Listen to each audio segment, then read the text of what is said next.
Señoras y señores, bienvenidos, muy buenas noches. Gracias por acompañarnos. Esto es al cierre del día, de la jornada, los temas relevantes y trascendentes para el debate y el análisis. Muy buenas noches. Luis Carlos Ugalde, gracias por estar aquí. Bienvenido, muchas gracias. Don Víctor Hugo Michel, gracias. Leo, buenas noches. Don Ricky Quintana, buenas noches. ¿Qué tal? Buenas noches. Aurelio Nuño, pues el día de hoy anunció, primero en la mañana, el presidente de la República dio a conocer que aceptó su renuncia al cargo de secretario de Educación Pública. En su lugar quedará el señor Otto Granados Roldán, y el señor Nuño anunció que aceptó la invitación del doctor José Antonio Meade para coordinar la campaña a la presidencia de la República de José Antonio Meade por el PRI, por supuesto. Así es que, pues este hombre que trabajó de forma muy cercana con Luis Videgaray primero y después con Enrique Peña Nieto desde el gobierno del Estado de México y ya después en la presidencia de la República, hoy deja el equipo de Enrique Peña para irse al equipo de campaña. Un traslado, un movimiento, un enroque que se había anticipado ya en medios, Luis Carlos. Sí, efectivamente, se va con mucho reconocimiento el presidente. Yo creo que hizo una buena labor. El tema central es, yo creo que el significado para la campaña de José Antonio Meade. Yo creo que Meade está construyendo un equipo de tecnócratas para recuperar al PRI, lo cual suena divertido porque justamente durante fines de los años, a principios de la década pasada, sí, los políticos corrieron a los tecnócratas del PRI porque dijeron ellos habían sido los causantes de la pérdida de la presidencia en 2000. De la debacle, y Roberto exacto. Madrazo los corrió y básicamente pusieron un candado en el PRI para que ninguna persona que no hubiera tenido un cargo de elección popular pudiera ser un político de un candidato a la presidencia. Exactamente. Ahora es al revés, hay un takeover. Es la revancha de los técnicos. Está Aurelio, que su militancia priista pues es básicamente pues es muy escasa. reducida, ¿no? La sí, de sí. José Antonio Meade no existe, la de Miquel Arriola, que va a competir por el gobierno de la Ciudad de México, pues también Tampoco. es inexistente. Entonces, ahora yo sí creo que es un grupo muy competente de gente. Yo sí creo que Aurelio Nuño tiene ideas innovadoras, tiene el perfil para atraer a un perfil nuevo de votantes, de gente joven, y yo creo que van a hacer un muy buen trabajo en cuanto a planeación de una campaña. Ahora, eso no hace que ganes una campaña. Y es el más otro, complicado. Y el otro tema, pues es un tema de continuidad. Si alguien era cercano, es cercano al presidente Peña, pues es Aurelio Nuño. Entonces, esa señal políticamente hablando también es muy relevante. Y también tiene un peso, una carga, ¿no es cierto? Quiero ahondar sobre eso, indudablemente sí. Estamos hablando de un perfil tecnócrata técnico que está llegando al equipo, pero no es José Antonio Meade el que está construyendo su equipo de campaña, me parece, y aquí es donde quisiera hacer poner un punto. El que lo está construyendo es el presidente Enrique Peña Nieto. Es decir, Aurelio Nuño es un hombre de todas las confianzas del presidente Peña, quien siempre ha dicho, si una cosa yo sé hacer, es ganar elecciones. Entonces me parece que en este momento él está designando a una persona de todas sus confianzas para que esté ahí con José Antonio Meade, quien tiene credenciales académicas y en distintos rubros impecables, pero no en lo electoral. Entonces yo diría que tenemos que tomar esto como una intervención del presidente. Y un punto adicional, ¿qué tanto va a estar metiendo la mano el presidente Peña Nieto en la campaña de José Antonio Meade? Porque sabemos que al presidente le encantan las campañas, le encanta meterse, se metió en la campaña del Estado de México. Estaba haciendo una revisión rapidísima. Luis Videgaray fue el coordinador de campaña de Peña Nieto, presidencial. También fue el coordinador de campaña de Erubiel Ávila en el Estado de México. Ernesto Nemmer, muy vinculado a Peña Nieto, incluso por lo familiar, fue el coordinador de campaña de Del Mazo en el Estado de México. Es decir, generalmente es un puesto en donde el presidente mete la mano. Uno esperaría que en esta ocasión también lo hizo, o pareciera que así es. Ya, ahorita escuchándote, hacía yo la cuenta, Enrique Peña Nieto podría tener un doctorado en elecciones mexiquenses, ¿no? O sea, ganó la suya, no sé qué tanto habrá intervenido en la de Montiel, no tengo el dato, pero ganó la suya, ganó la de Uriel y ganó la de Del Mazo. Ya es como un conocimiento muy... Yo difiero. Yo creo que José Antonio Meade va a armar su equipo simplemente por puro autointerés. En la medida que no logre separarse lo suficiente del presidente Peña, hay un pasivo gigantesco que no le va a permitir despegar en cuanto a intención de votos. Y me parece que como en otros casos vemos personajes que estuvieron vinculados al equipo que hoy gobierna, pero que van a tomar su personalidad y van a separarse. Insisto, no porque quieran pelearse con el presidente, no lo van a hacer. Ya en el discurso de registro de Meade fue claro en ese sentido. No va a distanciarse de manera frontal, de manera violenta del presidente, pero sí me parece que va a ir formando una personalidad propia. Ahora, el tema es qué naturaleza va a tener la campaña. Yo creo que la campaña a ras de tierra, esa que quizá personificaba como pocos el ingeniero Cárdenas, que prefería ir a un pueblito remoto en la sierra, al cual le invertía 24 horas de viaje, que estar en medios o desarrollar una estrategia más eficaz, esa campaña me parece que feneció. Y quien intente hacerla en este periodo va a perder días preciosos en un lapso muy corto, porque en realidad estamos hablando de una campaña que va a durar 3 meses por lo menos en su término legal. Entonces es interesante porque Nuño es probablemente un personaje que sí tiene idea de cómo articular una campaña, que va a tener que usar redes sociales de manera intensiva, va a tener que usar medios masivos, además de las redes sociales, también de manera intensiva, y va a tener que armar equipos que sepan hacer uso de esta nueva manera de acercar al candidato a la marca política que van a promover a electores donde, como se decía, pues hay un segmento muy importante de jóvenes que no van a ir a ningún mitin, no van a ir a ninguna concentración, ni de López Obrador, ni de Meade, ni del candidato del Frente. Coincido, pero pienso en también ese sector duro priista, el de la movilización, la matraca, el gorrito, el líder local, que Meade no puede correr el riesgo de perder. No, claro. Es decir, no, aquí es esta dualidad de que tiene que conservar a esos siendo un no priista y tiene que conquistar a otros, ¿no? Como Andrés también, tiene que conservar a los suyos y conquistar a otros. Y por eso el discurso pendular de Andrés Manuel, que va de la diatriba a la mesura, y en esas estamos a partir del día. Pero, ¿cómo diseñar una campaña tan desafiante en este sentido, no? Bueno, lo que tiene que hacer es primero prender el motor de la base del partido. Y dos, para echar a andar todo eso, ¿no? Toda esa maquinaria. Y yo creo que eso tiene que ver con la negociación de las candidaturas. Sí. Y yo creo que ahí es donde van a tratar de inyectar corresponsabilidad. Y en donde entonces todos los priistas van a decir, pues a todos nos conviene ganar. Esa negociación habrá que ver qué influencia tiene Peña y qué influencia le deja tener a José Antonio Meade.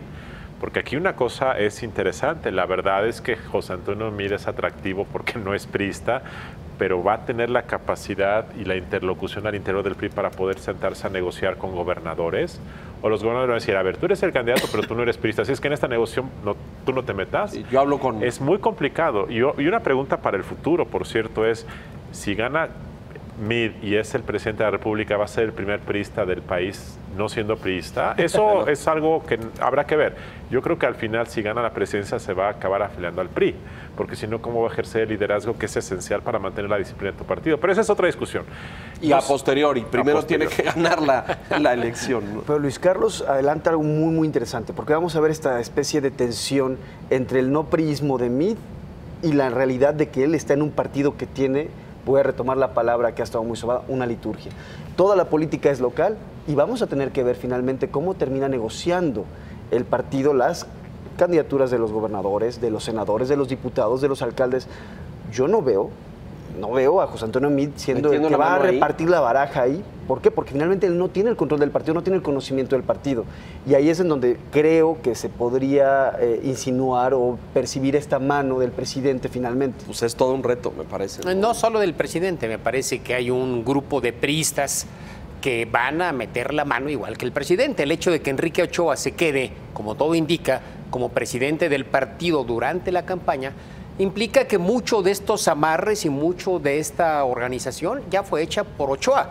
También un priista que encontró su credencial que seguramente tenía guardada por allí en el cajón 14, para demostrar su priismo, pero pues que no tiene una historia priista realmente destacada. Pero y bueno, que hubo ahí está.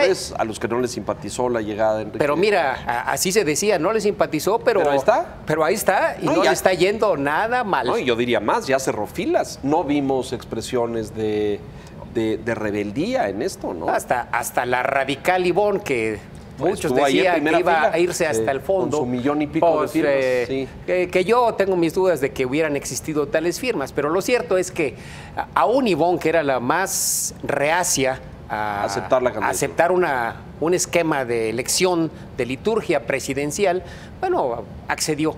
Entonces, creo que ya esta tensión que va a existir ya se ha empezado a resolver desde hace algunas semanas. Tú dices, estos van a meter la mano, y yo coincido contigo, porque aquí tenemos un candidato no tradicional, no convencional. Osorio juega, Gamboa juega, Manlio juega.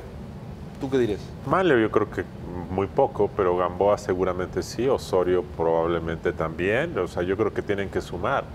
Ahora aquí la pregunta es, de tanto sumar, acabas por maniatar al candidato, y eso es otra cuestión, porque el no prismo de Meade, que es su fortaleza, acaba siendo su debilidad, porque no va a poder moverse, sí, porque va a estar totalmente cooptado. Y esto es una cuestión que puede limitarlo. ¿Qué tanto margen de maniobra va a tener José Antonio Meade en la campaña? Yo creo que lo vamos a ir viendo, ¿no? Yo diría, nada más recuperando lo que decías, Osorio, claro que va a tener que sumar, o es decir, le van a tener que sumar algo a él para que en cierta medida se termine plegando, se termine sanando esa cicatriz, porque la cicatriz no nada más se sana con un café en un restaurante, se sana también con ¿qué vamos a hacer? ¿A qué escaño en el Senado vas a ir? ¿A dónde vamos a acomodar a tu equipo? ¿Dónde vamos a dar estas candidaturas a diputados? Es decir, Osorio va a sumar. Repartir el pastel. Como el dios Jano, José Antonio Meade va a tener dos caras, hacia la sociedad de no prismo y hacia el PRI, pues como un priista de facto, más allá de que no lo sea con credencial. Y me parece que ya está tejiendo alianzas, y ya ha tejido alianzas de manera dispareja, mucho más débil con Osorio o con Manlio, pero con gobernadores me parece que ya hay mucha cercanía. Y con gobernadores tuvo contacto por su tema hacendario, ¿no? Tenía que sentarse a negociar con ellos. Bueno, vamos a una pausa, si nos permite, y regresamos con más, con la Ciudad de México, por supuesto, y estas alianzas que parece que está tejiendo el candidato del PRI. Volvemos.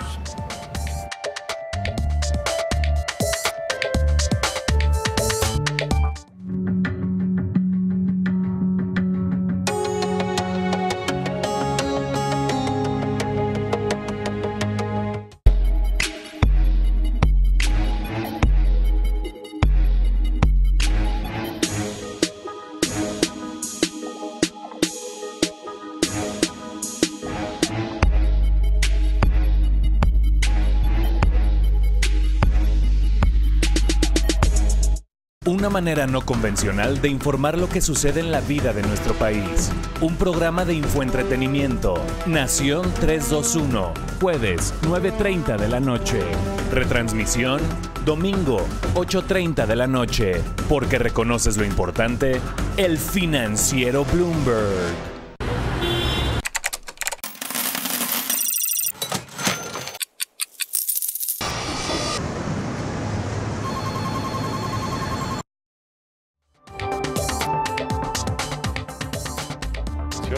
Una de las alianzas que hoy se hace pública, está tejiendo, construyendo o bordando el candidato Meade del PRI, es con el PANAL. Apareció una imagen sentado con el líder Luis Castro de este partido, donde aparentemente no está garantizada una alianza electoral, Enrique. Creo que el PANAL anda buscando cómo ubicarse. Hay que recordar que estuvo revoloteando, porque nunca aterrizó, solo revoloteando alrededor del frente. Como no le hicieron demasiado caso, puso condiciones que no le cumplieron, pues hace algunos días dijo, pues no, simplemente ya no voy al frente. Entonces, ahora creo que es algo muy cantado, algo que se veía venir, es la alianza con el PRI, que la ha tenido en otras elecciones y que uno pensaría que al final es lo que va a ocurrir. ¿Qué relevancia tiene? Si vemos las últimas elecciones legislativas, pues el PANAL trajo 1.4 millones de votos. En el Estado de México trajo casi 1%, o sea, prácticamente la diferencia que le dio el triunfo a Alfredo del Mazo. Claro, se sumó el Verde y se abrió esa diferencia, pero probablemente con el PANAL hubiera estado ahí pegadito el PRI a Morena. Entonces, no es una fuerza despreciable, es un partido minoritario. Hay que recordar que fue patrocinado por la maestra Elba Ester Gordillo, que tiene una base social fuertemente anclada en el sindicato de maestros y que eso le da un poder también singular, porque hay entidades donde tiene una presencia significativa. Entonces, creo que es parte de esta estrategia de ir tejiendo alianzas, así como hablábamos antes de las alianzas al interior del PRI. Ahora me parece que se está gestando una alianza que está muy cantada, que es la del Verde y PANAL junto con el PRI. Luis Carlos. Primero, en el frente te dicen que Luis Castro se acercó, pero pues que nadie, o sea, que decían, ¿y tú para qué vienes si no te invitamos? Y tú estás del otro lado. Y que la percepción en el frente era que quería llegar a dinamitar una vez adentro. Entonces que cuando dijo yo me voy, dijeron, puta, pero ¿cuándo llegaste? Entonces esa es la percepción del frente. Sí, porque lo hizo muy pública y carta y todo el asunto, pero ¿no? si ni siquiera te abrimos la puerta, ¿cómo que te vas? Luego la segunda, yo creo que el PANAL va a ir con el PRI, no hay duda. 3, muchos dicen que tantos votos se siguen movilizando los maestros, cuestionan qué tanta fuerza tiene todavía la dirigencia nacional, pero yo sí creo que en una elección tan competida, 200,000 votos son muchos. Claro. Ahora, algo que hay que señalar, y ya se ha señalado a lo largo del día de hoy, el PANAL, una de las razones de las que se salió de algo que nunca había entrado, fue que no había un método democrático de elección. Claro. Y lo menos que hay en el PRI es un método democrático de selección, así que aquí hay una incongruencia que hay que señalar, evidentemente. Me parece que ahí estás insinuando, y con cierta razón, de que el PANAL estaba jugando una especie de juego de quinta columna en el frente. Me parece que iban con una intención oculta, pero aquí hay algo que no me cuadra. El PANAL se pelea con el PRI después de la elección en el Estado de México. No le da a Alfredo del Mazo posiciones al PANAL en el gabinete. PANAL sale muy molesto, también salen muy molestos el Partido Verde y el Partido Encuentro Social.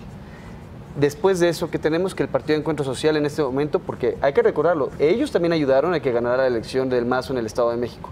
¿Con quién va a ser alianza el Partido Encuentro Social? Con Morena, es decir, hubo una cierta soberbia al final de esa elección que hizo que estos partidos minoritarios que ayudaron a que ganara Alfredo del Mazo se ofendieran y se fueran. Y ahora veo que el PANAL está ahí en estas pláticas. Mi hipótesis: no fue el PANAL el que buscó al PRI, sino el PRI el que está buscando al PANAL. Y en este momento la pregunta que yo me hago es, ¿qué le van a ofrecer al PANAL para decirle, ahora sí te voy a cumplir? Quiero que recuperemos tu confianza después de que te traicionamos en el Estado de México. Esa es la que yo plantearía, porque me queda el antecedente inmediato de lo que pasó ahí con Alfredo del Mazo. Luis Castro no fue a la toma de posesión del Mazo y le ordenó a los diputados locales que se salieran de la toma de posesión. Es decir, ahí hubo una molestia muy patente. Por eso yo les diría, a mí me parece que el PANAL en este momento estaba esperando y el PRI está en esa creo que en la misma tesitura está el Verde, que también anda haciendo como muy pública su autonomía y su independencia, de la que mucha gente duda por cuántos años lleva aliado con el PRI, por lo menos 10 o 12, si no me equivoco, de forma... Desde las elecciones del 2006. Consistente. En el 2000 estuvo con Fox. Exacto, y luego rompió ahí en aquel acto. Nunca ha tenido, bueno, por lo menos del 2000 acá, siempre ha tenido un candidato en un frente, en una coalición. En esta lógica, ¿consideras, Luis Carlos, que Mancera pudiera estar jugando en este mismo sentido? ¿Para dinamitar al frente? Mi intuición, Leo, es que va a haber una traición significativa en el frente. Esa es mi intuición, no te puedo dar una evidencia, datos, claro. Pero de lo que escucho, de lo que oigo, del timing de los actores, de lo que hizo Dante el día de ayer, de salir a decir un disparate, y luego de lo que hoy le contestó burlándose Miguel Mancera.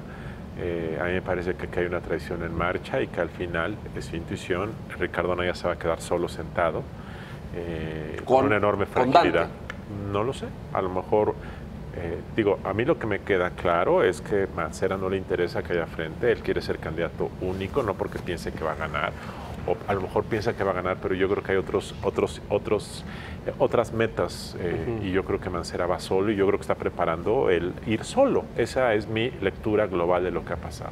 Sí, creo que esto se viene configurando ya desde hace algunas semanas la separación del PRD del Frente y puede articularse con el cambio en la dirigencia del PRD, que estamos a días de la que salida pase. de Alejandra. Entonces, creo que el control que tienen los chuchos, promotores principales del Frente, del PRD, ya es mucho más limitado. La llegada eventualmente de ADN y de Juan Cepeda a la dirección nacional del PRD, que es uno de los escenarios que se están dibujando como más probables, me parece que puede terminar de cerrar este círculo.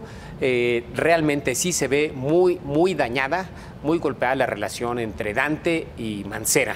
Ahora, a mí me daría la impresión, con base en los números, que si eso se concreta, pues es un movimiento perdedor para todos. Todos pierden. Pierde el PAN, pierde el PRD, pierde... Pero no Mancera. Porque Mancera es candidato presidencial de una campaña que va a ser imposible que gane. El PRD no tiene evidentemente, la fuerza, ¿no? pero el 8%, 7%, 10% que consiga Mancera le da un poder que no tendría encabezando la lista de senadores, que además no puede. Es decir, no puede, la expresión de Dante, que me parece que Mancera la tomó como igualmente algo avalado por Anaya, creo que claramente se percibe que en el Frente tampoco lo quieren. Entonces, no hay química de las dos partes, me parece, y en ese sentido él puede decir, bueno, si no tengo chance en el Frente, si me están ofreciendo como plato de segunda mesa encabezar la lista para el Senado, pues mejor, divorcio me voy por mi cuenta. Yo creo que es una traición. Bueno, y no de Mancera, porque él nunca ha dicho que está en el Frente. Ni estaba, claro. Yo creo que quien finalmente puede cometer la traición es quien ha estado en el Frente, como es la presidenta del PRD, Alejandra que al Barrales, final del día, ya en una negociación en corto, le digan, a ver, ¿qué nos interesa más? ¿Competir por la presidencia con el PAN o recuperar o reconstruir el PRD a partir de 2019? Digo, hay otras cosas. Quien tiene la cartera y la chequera se llama Miguel Mancera. Hoy, sí, así es. Ahora, el tema central es que para el PRD y para Mancera sí es muy importante mantener el gobierno de la Ciudad de México, y sin el PAN eso se ve complicado. Entonces, eso es lo único que te dicen la gente de adentro, te dice es que a todos nos conviene ir, porque si no vamos juntos vamos a perder la Ciudad de México. Entonces, pero a mí me huele que no va. Y para hablar justamente de la Ciudad de México, vamos a ver, porque ya hoy la señora Sheinbaum entregó la delegación en Tlalpan y va directamente a pre-campaña a partir de la semana entrante. Vamos a mensajes, hacemos una pausa, regresamos enseguida.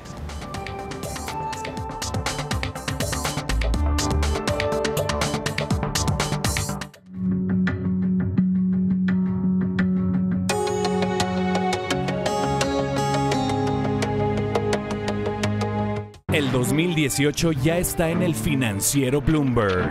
María Scherer, Kiren Miret y Esteban Illades tienen los temas clave respecto a campañas, partidos y los presidenciables. Urna tras otra, martes 9:30 de la noche. Porque reconoces lo importante, el financiero Bloomberg.